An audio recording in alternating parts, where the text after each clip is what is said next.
Hello, good evening and welcome to Press Conference right here on City TV, where we review the major press engagement and briefings in the course of the week under review. My name is Duke Mensah Opoku.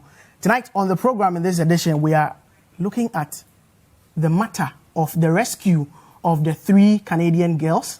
That's probably the biggest issue in the country in the course of the week. But of course, we look at that vis-a-vis the 3 accredited girls who have still not been found. Again, the biggest matter in town, people talking about Loom and all of the issues surrounding that, and people are asking whether it's also another men's good. Well, Iyoko issued a statement in the course of the week about this Loom issue, warning people that it is a scam. And finally, we'll take a look at the security breach in Parliament, assessing that as against the whole matter of security in the country. The show is live and interactive via the WhatsApp line 0550585832. You can also join us via the Facebook stream, which would be join us with your comments, and also hashtag #pressconference on Twitter. We'll be back after this break, and I'll introduce my guests. Don't go away.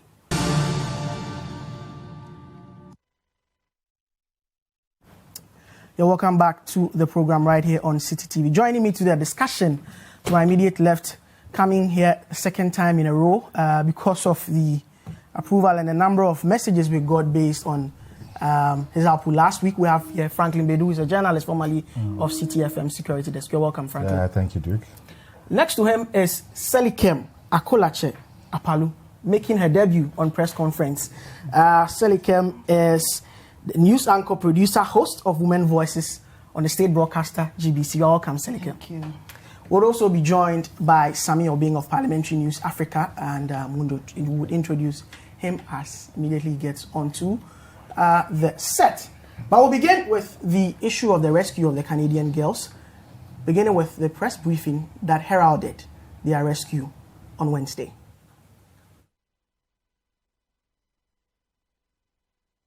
The operation involved the CID of the Ghana Police Service, the Bureau of National Investigations, the Special Weapons and Tactics Unit of the National Security Council, and Defense Intelligence.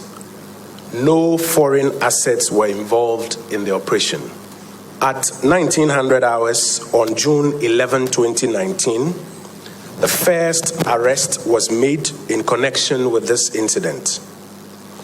By 21:15 hours on that same day, one of the persons who is an accomplice or believed to be an accomplice directly involved in this incident was also arrested by the joint team running this operation. A local Ghanaian contact who was providing harboring for the kidnappers was apprehended around 20:45 hours that same night, leading to the arrest of other accomplices. The holding place of the victims was subsequently surrounded just before 5 a.m. this morning, and by 5:15 a.m., the joint team had breached the premises with the hope of rescuing the women. Gunshots were fired from within the premises, but the brief we have is that it took about 25 minutes to complete this operation. At the end of the operation, the 2 Nigerians who were holding the women had been subdued, and a third Nigerian, believed to be the leader of the gang, was arrested later at a separate location. At the end, and currently, 5 Ghanaians and 3 Nigerians are in custody for this incident. One of the suspects is reported to have sustained minor injuries. So that was Information Minister Kojo Oponkruma. Let me come to the studio now. Let's begin the discussion. So I begin with you, Selikem. How did this news come to you? Preliminary comments. Yeah. Initially, I was happy to hear that the Canadian girls have been rescued. Great news, fantastic news. But then I began to wonder what happens to our own nationals. 3 girls have been missing since. In Takoradi, the noise from the media, the noise from the community, their parents, it's been so loud. I wonder what it is that hasn't been done, that has not been able to get these girls back. What was done differently in this case that got them rescued? And what can be done to get our accredited girls back?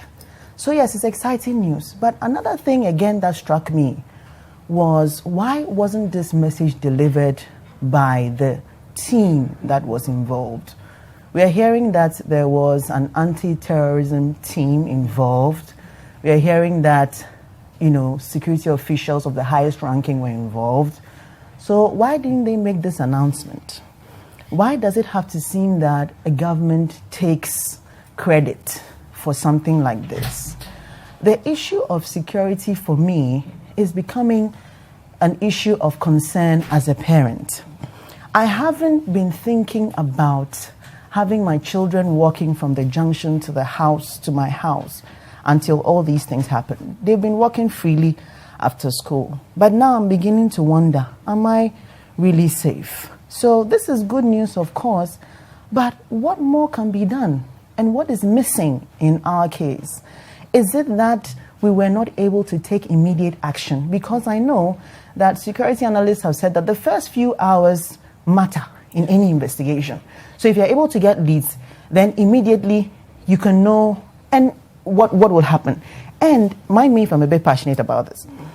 And we've seen even a CCTV footage emerge. Now, all of this sounds very exciting and it looks like we're very proactive, but why haven't we found the accredited girls? Was my question.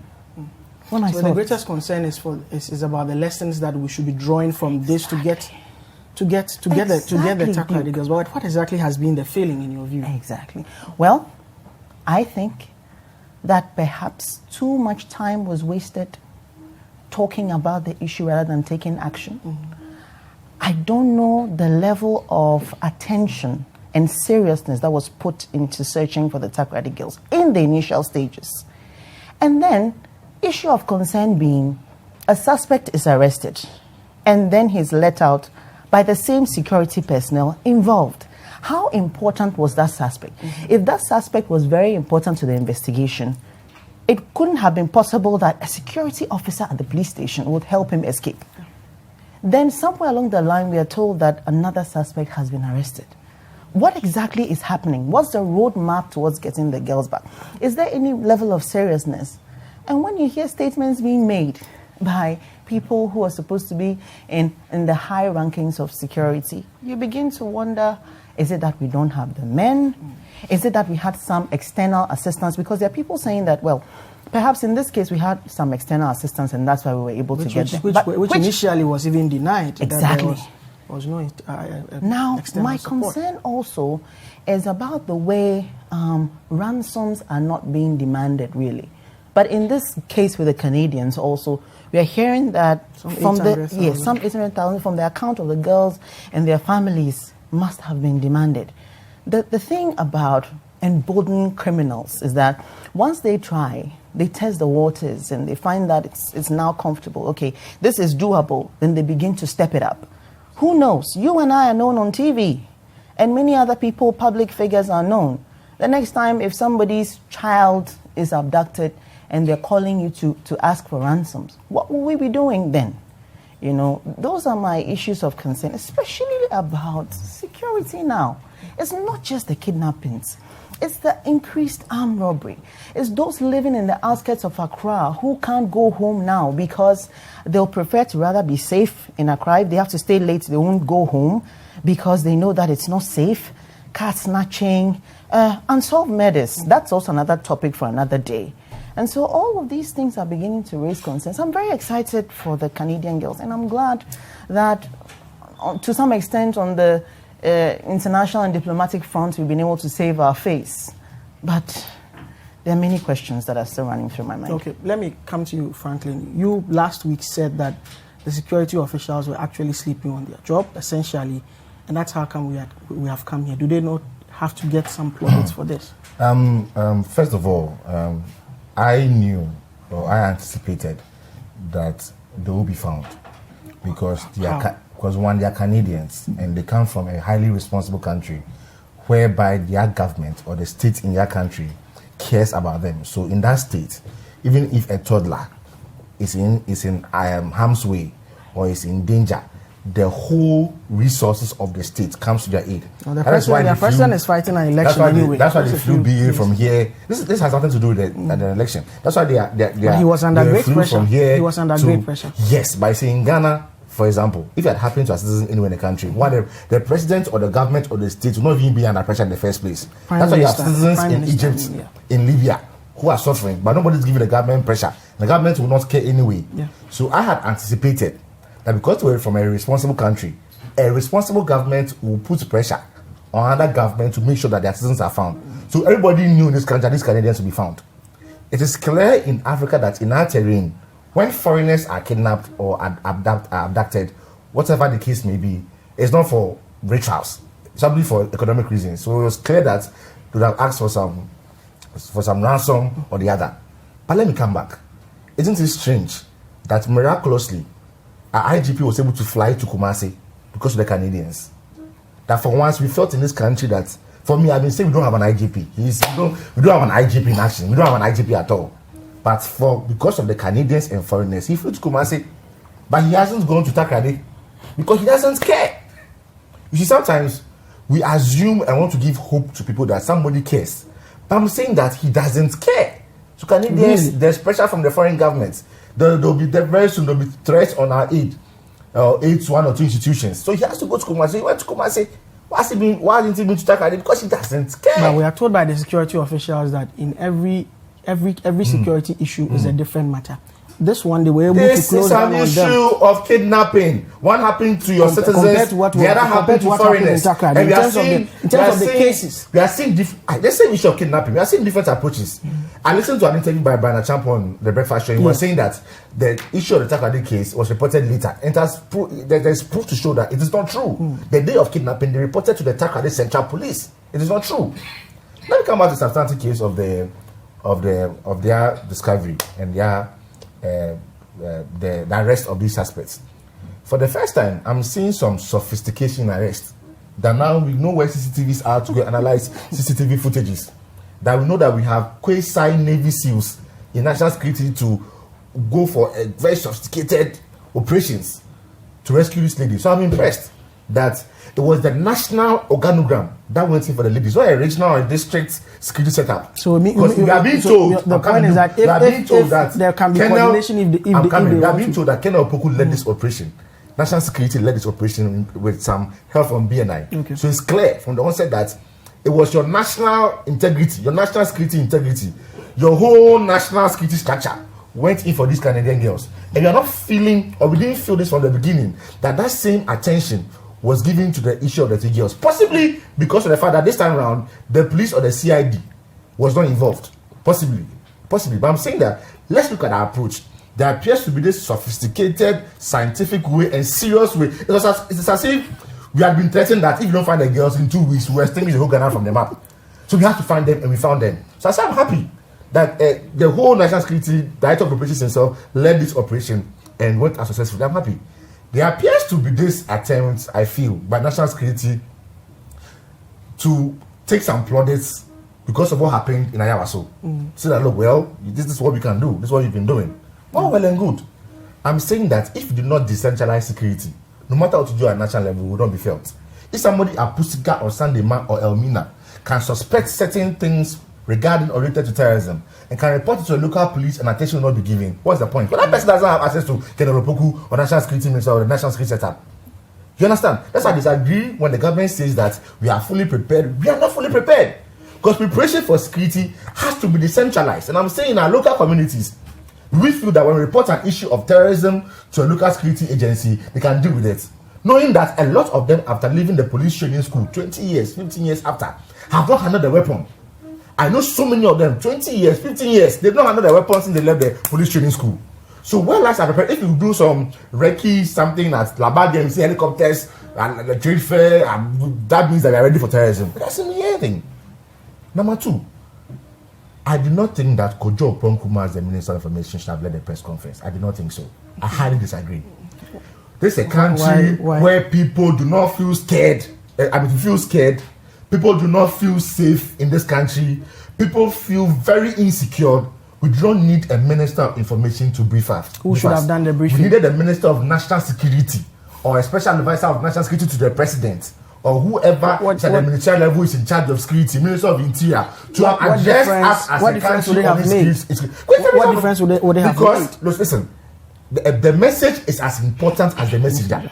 So there's an issue of agric, and the local government minister council address an issue of agric. It will not send the message. So there's an issue of national. Imagine that in the US, for example, when there are complex issues of North Korea, complex issues of Asia, complex issues of China, you hear Mike Pompeo or you hear John Bolton, because it affects international relations, it affects national security. In Ghana, I'm saying that in this issue, did not need Kojo. See, Kojo program give out the information, for example, did not repose any confidence in anybody. And it was so funny that the Minister of National Security was sitting there, the CID boss was sitting there, other top members of the security branch were sitting there, and it was the Minister of Information who was informing Ghanaians about state of security. Also, it was wrong for the Minister of Communication to have issued a press release initially in the morning around 7 a.m. and keep the whole country on tenterhooks about 3 p.m. to give us an update. Just tell us that we invaded the place at this time, we arrested these people, and that was it. We should know how to manage information, how to give out information, because the timing of information is very key. So, any country where you see, I compare ourselves to developed countries. Whenever there's a terrorist attack, right from the word go, there are constant updates through tweets, Facebook updates, press releases, all leading to the main press conference where everything will be put together and given to the public. So we didn't need that press statement at 7 a.m. and wait to 3 p.m. before the country was updated on a sensitive issue of national security. You asked a very sensitive question, that do we have the panacea, the answer to kidnapping in this country after the rescue of the... Yes. I don't think so. Just yesterday, I attended the funeral, and the priest, the pastor who was preaching said his daughter 2 days earlier was nearly kidnapped at Circle. And today we are being told that someone nearly kidnapped somebody at Nima. You see, kidnapping has not become... It's not a threat that is here to happen to us. That's happened to us. It's like we have accepted that it's part of us now. Because already, car snatching, we were able to deal with it. After armed robbery, it's part of us now. Now, petty thievery is even not common again. These days, this unnecessary burglaries are not... Now, armed robbery is now part of us. Armed robbery has come to live with us. It appears kidnapping has also come to live with us. And I'm saying there appears to... You don't feel... See, it's like the economy. When the economy is going well, citizens will feel it and they'll be happy. When issues of national security is not going well, they'll feel it. It's not rocket science. It's not NASA mathematics. They'll feel it. So, running up on this issue, I insist... With how it should be dealt with. I insist that there is no comprehensive strategy that has been decentralized from the top to the down. There's no form of decentralization. It's the same old architecture security system that lies down at the ground. And until you're able to do that, it will not work. Now, we are seeing the essence of having CCTV. Okay, so you wrap up with what you think should be done in terms of solutions. Yes, just about 30 seconds, and I'll move to... One, heads must rule. I keep insisting. I don't understand why some of them should be there in charge of national security. It's clear. And I don't know what Katina Fiku and Otigo Jaba may have done that was so evil, so ahead of that. They have to be changed. That people in charge of our national security have shown gross incompetence, lack of knowledge in the setup, and they are still there. All right. Let me move to Sami now. Sami Obing is Executive Director of Parliamentary News Africa, PN Africa for short. Sami, what will be your preliminary comments with regard to this matter of the rescue and the link to the Takrady girls? Right, thanks, Duke. And no, I mean, it is very clear that in the case of this Canadian women, because we are told that, I mean, their ages do not give us the indication that they are girls. In the case of these Canadian women, the police was swift. I mean, the security apparatus in our country was swift. They put in a lot of effort. They eventually ended up rescuing these ladies, and to that extent, there is a need for some level of commendation for the work that has been done. But you see, while you commend the people that you have given responsibility to, you look at that commendation in the face of other responsibility that they have to execute. And for me, that is where the people of Ghana, myself included, feel that our security apparatus have not served us so well. Because naturally, if your citizens vanish. Several months down the line, you are unable to find them. Yet in the case of other individuals, equally important, you are able to find them within a matter of days. Supposedly equally important. Because events have shown that some are important than the others. Let's make his point. You find them in a matter of days. Then it gives citizens very good reason to want to wonder whether we are equally as important, just as my brother had indicated. And so I thought that this whole saga would have helped the police to be able to put out a very potent, or the security apparatus, to be able to put out a very potent statement, either directly or indirectly, to assure us that, they had their hands firmly on the issue. Number one, why would government deny the involvement and assistance of the Canadians in an instance such as this when there was some level of involvement? In fact, from a non-security person point of view, lay person, from even a non-communication point of view, one would know that if I have my citizens several months down the line and they've not been found, and these ones have been found within a matter of days, and indeed I got some level of assistance, because we know that I think a day or so, a couple of hours after the incidents happened, the Deputy High Commissioner for Canada virtually relocated to Kumasi. There were several meetings. The IGP was there. He met them, behind closed doors. The media reported it. So that if your people know that, look, we got this level of assistance from these Canadians, it has helped us to be able to even understand a thing or two, which is going to help in our operations going forward. Then we are confident that, yes, this happened so swiftly because some people who probably understand some better sophistication with how to deal with these matters assisted our people. Our people have learned a trick or two, from the book, and so we'll be using it in subsequent incidents.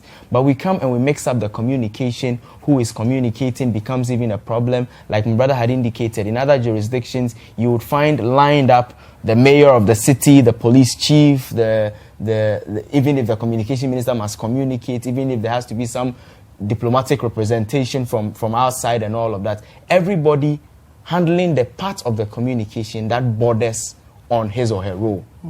And then it sends out a clear message to the general public that this is a team that is working together. This is a team where everybody understands his role in the whole piece, and everybody is doing what it takes to be able to have things done properly. So communication has been so bad throughout this Takrade, ladies issue right up till this one. And on the whole, issue of kidnapping, we seem to be using a more reactive approach than being proactive.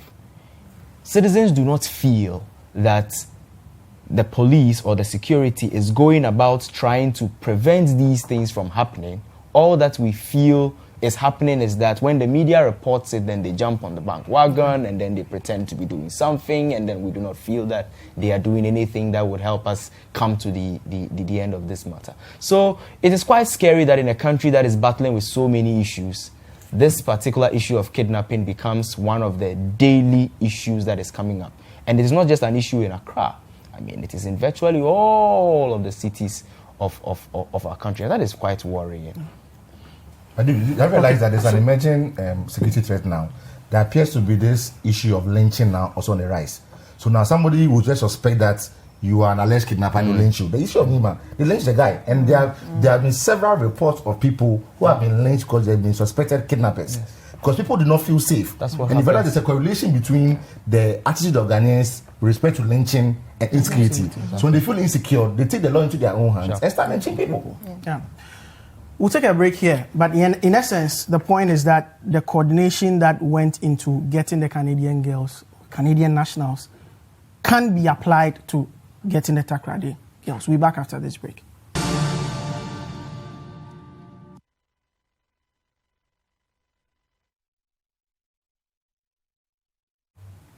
You're welcome back to Press Conference right here on City TV. Let me bring you some comments which have come in. This one from Alhaji Suleiman on Facebook says the regional police of the central region should have been overhauled in order for us to believe that government is serious about it, you mean the Western region. The matter was reported to them, but they never took it seriously until others brought it to national attention. I'm so disappointed in the security apparatus of our country. Some messages on WhatsApp. This one says, your first speaker has been putting fear into the security service as if they are not doing anything in this country. That's Salam from Beji. That's what you think. This one from Koshi Badohu Ayivo from Denu Junction says that Ghana police power, we should not say attempted kidnapping, but rather attempted child stealing. DSP Ifiatenge, which ingredient would constitute or best describe kidnapping? Is it onion? Well, you're making onga garlic, whatever. And then it says every crime has a profile. Every crime has a profile. Some are difficult to unravel, while others are not. No government would genuinely sleep over a crime that threatens its popularity. Those are some of the comments. Now, let's move to the matter of the security breach in Parliament, where a 35-year-old man, Kojo Mensah, almost hanged himself, attempted suicide in Parliament. So first, we'll take a look at what happened, and then we'll bring you the statement that was released by the Public Affairs Director of Parliament.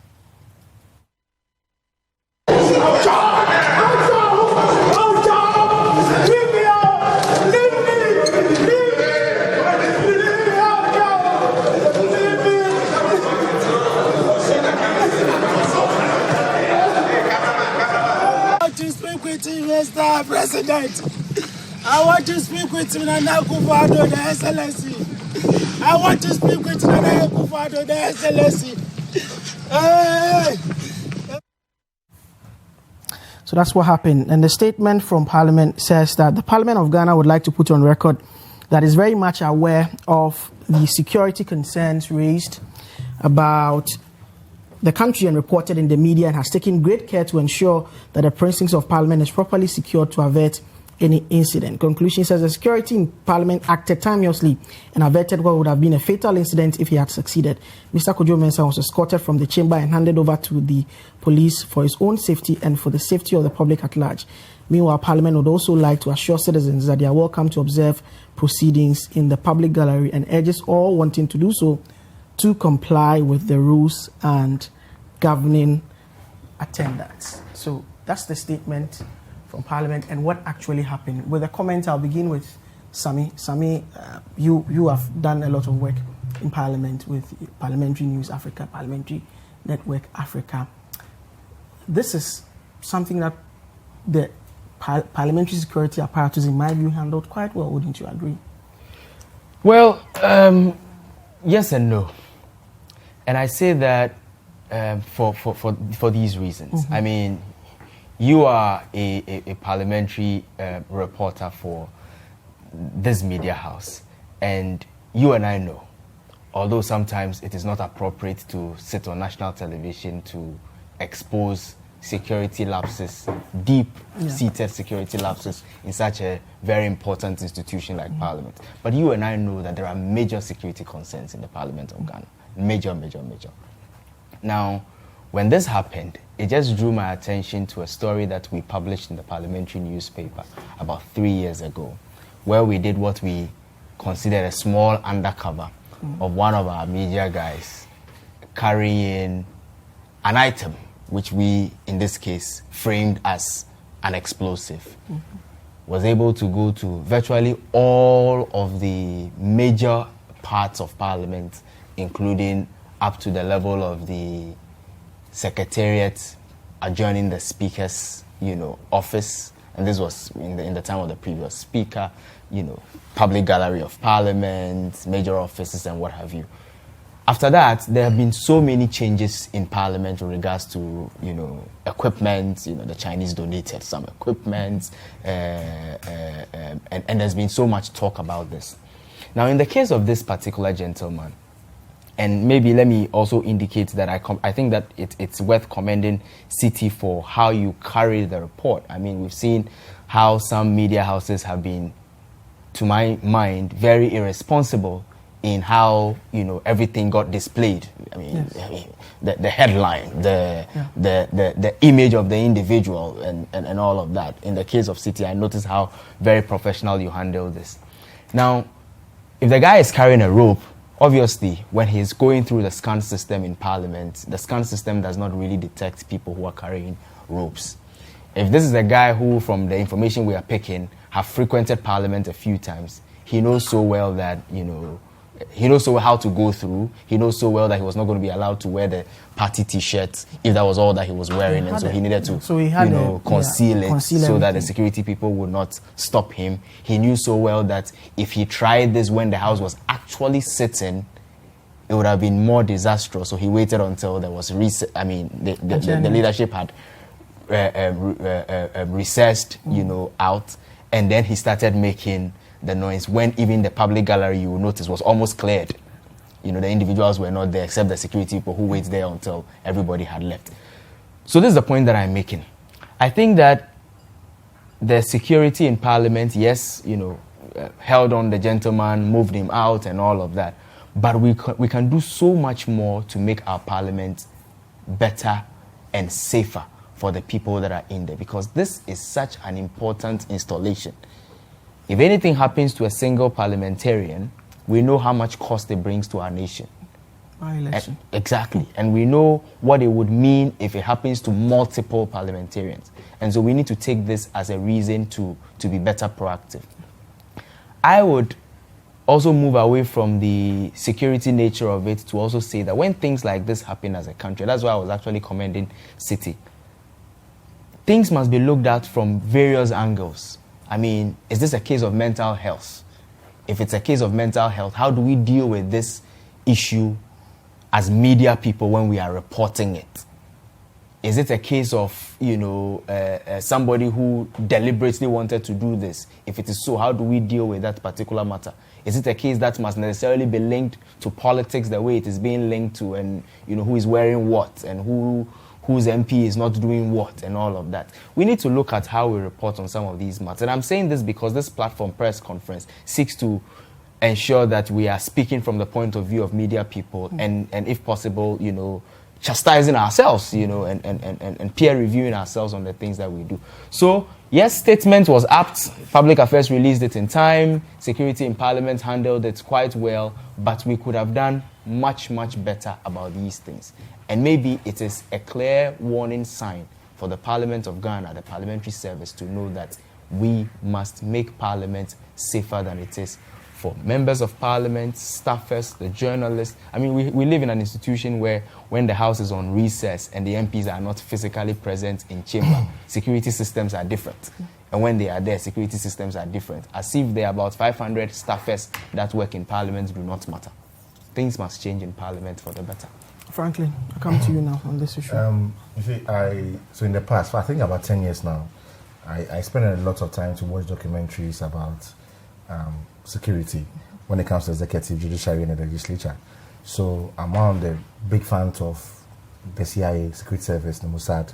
I mean, back then in the newsroom downstairs, I always fancy how the Security Service communicates, how they move around the president and what they do. And when I compare whatever happens in other countries and how they manage their security, whatever happens here, I get very depressed. And I see the porosity in the security setup in almost all the important people in this country, from the president. So in a typical Ghana, when we are receiving a foreign leader, the president is so crowded. SEPS officers, immigration officers, prison officers, everybody's part of the security detail. You don't even see where the vice of state is. You don't even see the last issue was of Ouattara. It was so embarrassing. Even when the president visits the, when I say president, I'm not referring to this particular president, but over the years, goes to Parliament for the State of the Nation address. Just look around the president. It's so crowded. There's no coordination, and I've realized that in this country, we still rely on the 1950s kind of communication when it comes to security setup. So in Ghana, every big man in the security setup wants to show power using the guta.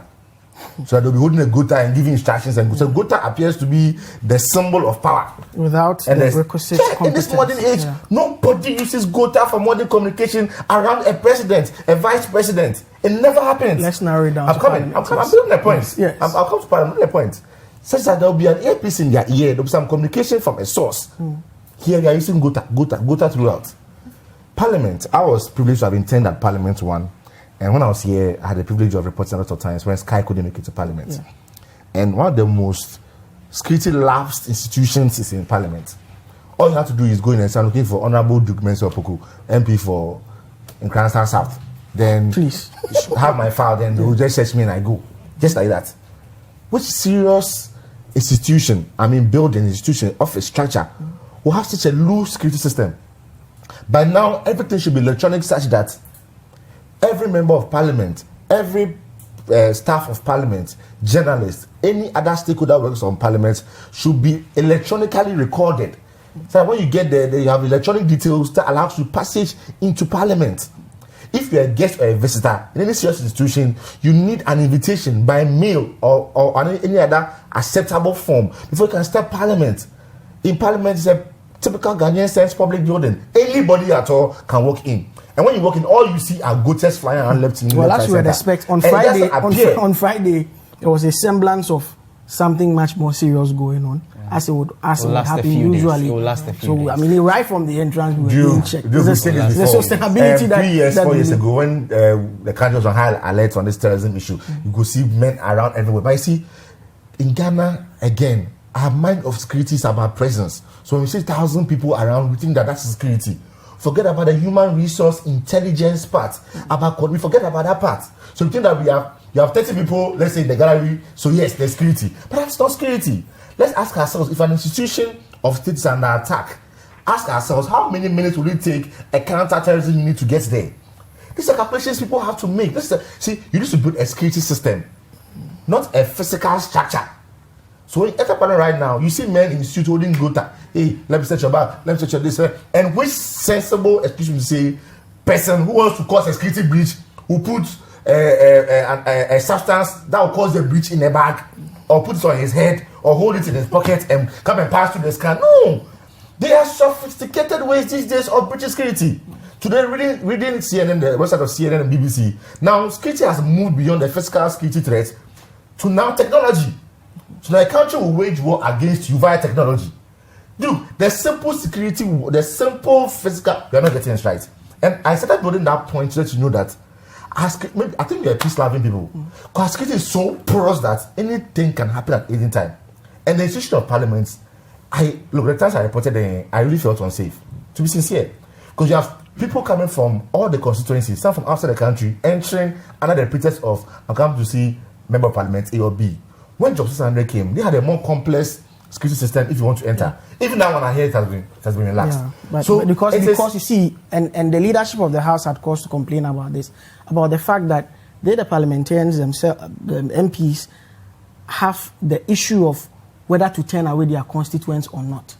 Because your constituent is coming to see you, you are at the cafeteria, he wants to come in, you say, go and use another procedure. It has ramifications for them politically. So I agree. That's another thing which we must take note of. It's because of our concession, some of these things. That is why we are where we are now. Other than that, in Ghana, is when we have a new president, then the issue of the vehicle the president was sitting also becomes a political issue. In America, when you come, no matter who you are, it is the beast. You sit inside for security reasons. It's in Ghana that when it comes to security, as soon as the government changes, there is no system. So there's a new system that has to be implanted. And I'm saying that Parliament, as we have now, there's no security system. The executive, as we have it now, I don't know last time I went to the Flagstaff House. There's no proper security system. Before I stepped the Flagstaff House, my name should be on record such that there will be some background investigation that will be done before I enter. Yeah. This guy here entered with some bandage-looking thing on his leg that appeared to be a rope that would have been used for the suicide. And the fact, the most serious thing about all this is the fact that in our Criminal Adult Offences Act, suicide has become a crime. Attempted suicide has become a crime. So now this particular person, for example, all other things being equal, he has committed an offense. And I think that in this modern world, we shouldn't have alleged suicide or suicide in our books as a crime. It is wrong. So in concluding, I want to state that because of our traditional 1955 thinking of how a security system should be, we have relaxed systems and there is no system in place. So in Ghana, when we say there's a system in place, it means security presence. So there are 10,000 people at CTFM, soldiers or policemen here. So that's security. Forgetting the science behind the security. When it comes to the science behind the security, it's almost nil. Ask yourself, how many CCTV cameras in Parliament are working? You work there. Ask yourself, how many CCTV cameras in Parliament are working? How is anybody able to drive through? When you get to the main entrance of Parliament, the person will just look at you. Once it's a V8, no matter who you are, you enter. There's no sex when you go to Parliament when it comes to a V8. If it is a Hyundai Pony, that one will stop you and do all kinds of MRS kind on you. If it's a V8, Toyota Prado, any of these luxury cars, you enter. Yeah. And that is not how you build a security system. It should be strengthened. Yeah. Salika, my question to you on this would be about your thoughts on the security breach. I mean, he has pointed to the fact that it has to be strengthened. Frankly, Essential is also making the same point. What would be your view on that? I'm saying that there's no system to be strengthened. But that's what I get from you. From the word go, I think that we are very poor with profiling in this country. Okay. As a country, we do not even have a good profile of our citizens. We are now trying to figure out the number of people we have in the profiling through the Ghana card system. Mm-hmm. That is the first point of call. Because we do not have a good profiling and a system that today, in this world where we have IT systems updated and a lot of technology to ensure that these things are well packaged and well integrated into our national fabric, because that is absent, we cannot tell who you are when you walk into Parliament. No matter how many times you are scanned, we don't know whether you have a history of having psychotic outbreaks. We don't know whether you have a history of having committed some crimes. We don't know anything about you. So you walk into Parliament, and this guy did with a Band-Aid. That Band-Aid he managed to transform into a rope of some sort. I think that he probably did not mean to kill himself. I think he really probably wanted some sort of attention. Because even though at the point he was talking about seeing his MP, he was also talking about seeing the president and screaming the president's name. Obviously, there's a point of concern there. Why is this man so desperate? What is it about it that he had to come all the way to Parliament? These are some of the issues that we should be looking at. The fact that parliamentarians feel that they need to be in touch with people at the grassroots. The fact that we do not know as citizens that parliamentarians are not supposed to lobby for projects. They are only supposed to lobby, rather, for projects and are not in charge of ensuring that we get our projects within our constituents. The fact that we do not know as citizens and we demand certain things from our parliamentarians in the first place is also a problem and an issue. And so this man enters Parliament and he took this action. Now you're saying that you've put in place, Parliament is saying it's put in place all these security measures. And we saw something briefly, but we don't even know how long it's going to last. We don't know what has been done to ensure that every member of Parliament is safe, including those who work there. We don't know how long the parliamentary security has been beefed up for. These are all questions that come to mind when this matter comes up. But I think that we also need to be very, very concerned about our human psyche as a people and our understanding of the role of a parliamentarian for us. And so, I mean, these are my thoughts on the issue, but on the whole, I still think that we as a country should do a lot if we are getting a good database of who is what and does what and who is new in your community. I don't even want to come to how porous our borders are. These are all issues for concern. I mean, if we can't do this, then we can't tell what's going on at any point in time. This should be the basis. And some of the issues happening within the security front should immediately push for this exercise to be done and done speedily, including profiling foreigners, because we are seeing that in some of these kidnappings, it's foreigners who are involved. Okay. Let me take some of your comments and then we'll go for our next break.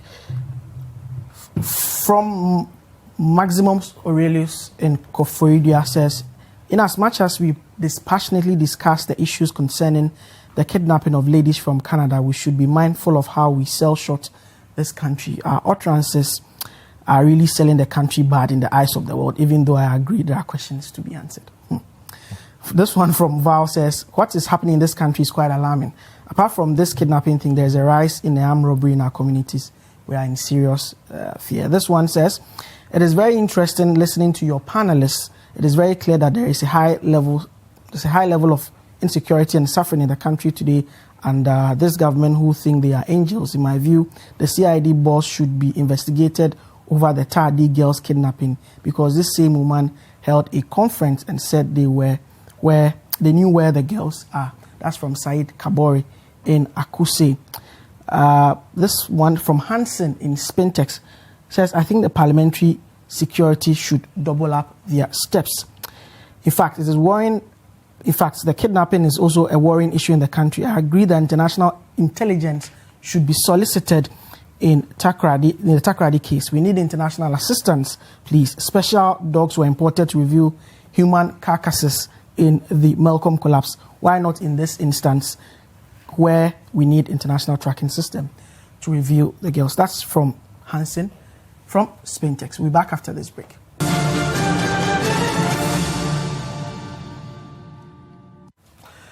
Welcome back from that break. We're finally looking at the matter of the Loom scare. Some say it's another Ponzi scheme. Others think that it's something that you could go in quickly and retrieve your money and then just go and enjoy somewhere. But Yoko has other ideas. So they released a statement this week, and I will share with you excerpts of the statement while it is being put on your screen. So the Economic and Organized Crime Office has for some time now been monitoring the new trend of Susu, quote, investment online called Loom. It is a scam and the general public is cautioned to desist from investing and patronizing Loom. Therefore, anyone who transacts business with the Loom does it at their own risk. The Loom gets people to recruit other people to invest money, much like a pyramid selling scheme. The Loom sits in a circle, and every time a new person is recruited, others are pushed closer to the center of the circle where they are promised a payout. So the Yoko, in line with its mandate to prevent and detect organized crime, will continue to monitor developments with online investment to ensure that citizens are protected from scammers and fraudsters. The general public is hereby duly warned. So, I mean, is it about people's unbridled thirst for, or it's just greed? I think it's about we giving too much prominence to too many very, very, excuse my French, stupid issues in this our country. Too many of our countrymen and women, out of greed and out of sheer irresponsibility, get themselves involved in too many things that are not proper. And unfortunately for us, we have a system that seeks to, promote these things and talk about it. And, I'm one of those people who think that after all that has happened with the various Ponzi schemes that we have had, if anybody gladly gets involved in this without doing any background check, especially with a scheme that we have learned about what it has done in other, jurisdiction, then nobody should really empathize, sympathize, or be concerned about you and your funds because you lost it. And I think it's about time we disabuse this mentality of our people which says that if there is a Ponzi scheme, get into it quickly, make the gains, pull out as quickly as you can before it explodes. Who in his right senses thinks like this? How quick is your quick? It's a quickie. I rest my case. Franklin. You see, in a society as we have it, there'll always be the propensity or the penchant to engage one or two things that bring you higher returns within the shortest period of time. That's why there are institutions that have been established or created by law to do with these things. That's why people are paid, have allowances, have a V8, have official accommodation, and all the other perks to it to ensure the right things are done. So I want to understand why you issue a press release to caution, which is okay and fine, and leave it there. Why can't we track them down and shut them down and arrest them? So in this country, when it comes to regulatory agencies, some sort of a scheme that does not have break and I agree. That's what I'm saying. I'm coming. And then the previous topic, I stated that these days, when it comes to crimes, these days, move from the fiscal one to technology these days. So I'm saying that I was saying that 10 years, 15 years back, couldn't have anticipated that some years to come, when it comes to scam. In fact, 15 years back, scams were online. They were no longer offline, and break and mortar as you want to describe it. So I'm saying that it is not enough for a regulatory agency, which has leaders who have benefits, come and tell me and issue a press release and say that ABCD is wrong, don't engage in it. You don't stop there. I'm saying that what is your capacity then to find them, track them, and shut them down? So all the time, what they'll do is that, for me, I think it's an armchair solution. So they think that they are cautioning the public, then they've washed their hands, issued a disclaimer, and they're off. What do you do to track them down and shut them down? If it's online, so we are saying that in this country, we are so incapacitated that we can't shut down and track the loom, gloom, doom people and shut them down forever. We can't do that. So the physical ones that are being established with addresses, you can't shut them down. The virtual ones, you can't shut them down. So what's the use? So what we'll do is to issue press release, and that is it. And the internal mechanism even to seek redress, even for the registered ones, can be so grueling. Now, if you write a letter to SEC complaining about a particular institution not paying your returns at ABCD, then the response will come in 2 weeks per their practice. Then they will send the other party to. So by the time all parties are safe, the interaction goes on. About 2-3 months is gone. We encourage to do that. So I'm saying that it's an armchair and excuse to say lazy approach for people. There's a reason why some public officers are made to feel comfortable. You are not made to feel comfortable to give just armchair solutions. You are expected to go the Domelebo way and go and fight and get it done. So I'm saying that it's not just enough. If you issue a press release, anybody that can issue a press release and say this one is a disclaimer, it's wrong, don't get into it. What goes on beyond the disclaimer? And I can tell your authority that I'll be surprised that they are all issuing a disclaimer. You've told them that loom is gloom and a doom. So let's sit down. So that the statement should be backed by action. It should be backed by action. Before you came out with the statement, you know the saddest point. I'm sure this has not been widespread on social media. Would have been sitting there because this was very popular on social media. But to be fair, we can't say that nothing is happening, by the security agencies after the statement has been released. To be fair, we know that these things would also have to be heightened to some extent, so they pick it up and then so the alert. So no, I'm saying that the alert is just a first step in towards exactly. And I think that is our responsibility to check what is being done beyond. No, I agree. I'm saying this has been there for long, but for the fact that it was widespread on social media and was trending on Twitter, would have still been sitting down, and that would have been done about it. Franklin, Selikem will have the last word. So I'm not surprised that this statement is coming out. There are a lot of scams online, including the Bitcoin and all others. People have been involved in those and have lost monies. Coming out to put out this statement for me didn't seem to have any kind of effect because people will do it anyway. Where the economic situation is so difficult that the average Ghanaian feels that they have to have multiple sources of income to be able to survive, they will do this. If they have to, if they think they'll get money within a week or 2 or a month before it blows up, they will do it. That's what is happening. It will happen anyway. My question is, as an institution that is mandated to prevent these things from happening and blowing up, what else is being done beyond a statement? Simple. Thank you. We would wrap up with these comments coming. This one from Sungumo from Ashalibocha, if I got that right. Says, the sad thing is people actually know this is fraud, but they always think they can outsmart such schemes. That whole idea of getting in quick and getting out quick, ignorance and greed will kill people in this country. This one from Nakpi from Tichiman says, in fact, all the security apparatus need to be dissolved. I'm highly disappointed in this government. We have the men, the exact word of our president. However, I'm now certain that the previous government was heaven. That's what you think. Bright from Accra Technical University, we are experiencing a security crisis and an apparent lack of deterrence to crimes because, one, we have set enough precedents where we have politicized the security, and therefore anyone with political advantage does the forbidden with impunity.